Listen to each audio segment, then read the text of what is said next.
Hello and welcome back to my channel. Today I have a project share of some embellishments I've been making. In particular, I've been making butterfly and flower embellishments. So a short while ago, Christian, who is Christian's Crafty Adventures, had mentioned that Stampin'Up was having a sale on their punches, and I think they were being clearanced out.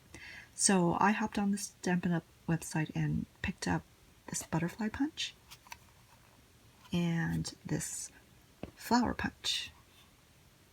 And even though I have dies, like butterfly dies and flower dies, sometimes it's just a lot easier to make embellishments when you have punches because it just goes by so much faster.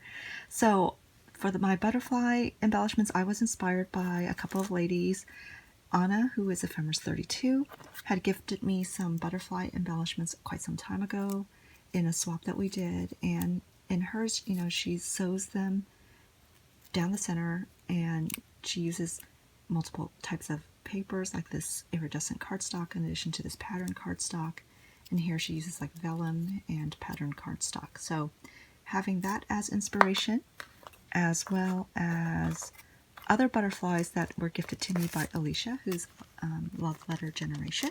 She gifted me these a while ago in a rack, and she also has multiple layers of, let's see, sometimes she uses vellum, sometimes she uses acetate, but they're just really pretty, and I can't bring myself to use Alicia's or Anna's butterflies right now, but Alicia holds hers together using staples.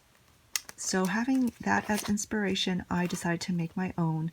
Now that I have this punch, it definitely is really easy to make a ton of butterflies.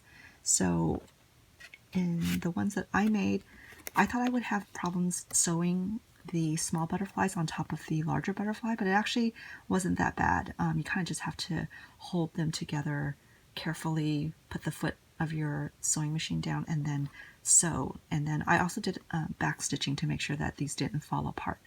But anyways, yeah, I mostly used one large butterfly for the background and then two small ones. I decided to kind of offset the butterflies because for me, I felt like that would give it a much more 3D effect. So when my recipient folds them up, they'll look a bit more, I don't know, dimensional.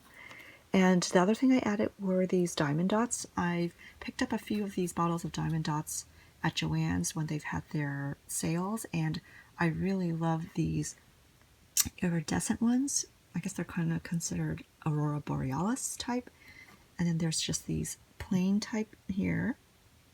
And then there's also the single color, but then it also has like a Aurora Borealis treatment on them.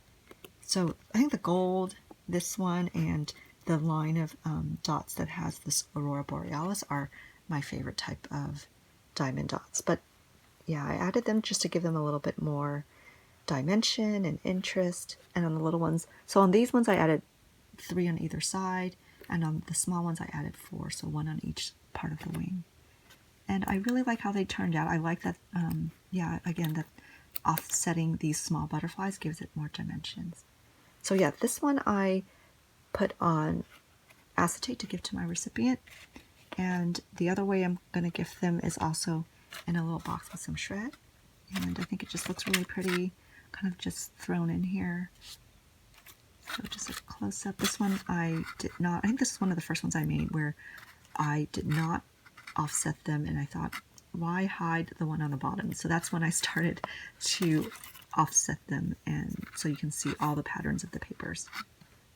So yeah, the small ones, I didn't want them to get lost in the box among the shreds, so then I put these on acetate.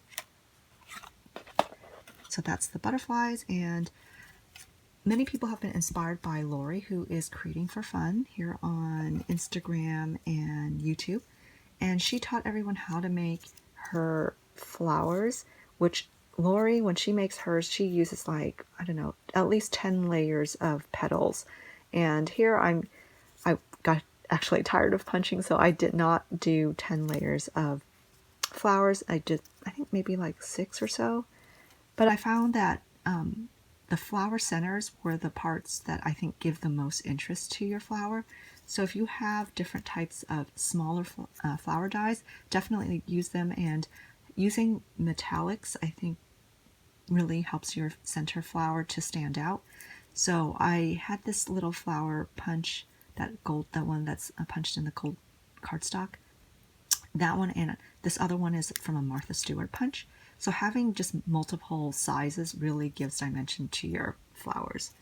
And the centers are these flat back gems that I recently got from Michael's on clearance that many people have been hauling. So I just wanted to make use of them because there's a ton in that box. So yeah, these are just all the ones I've been using, and throughout, like both these butterflies and flowers, I've been using the Garden Party collection, which I think is really beautiful. It's just the pastels are very easy to work with and coordinates with so many things, and you can coordinate them with any pastel cardstock that you have at home in your stash. So yeah, these are all the embellishments I'm making, and I think the key to these flower ones is kind of offsetting them and so that you can see each layer. So that's it for my project shares. Just wanted to hop on and do that, share these because I haven't done a video in a while. Anyways, thank you for visiting my channel, and I hope some of what I've made inspires you too. Have a wonderful day. Thanks for visiting. Bye.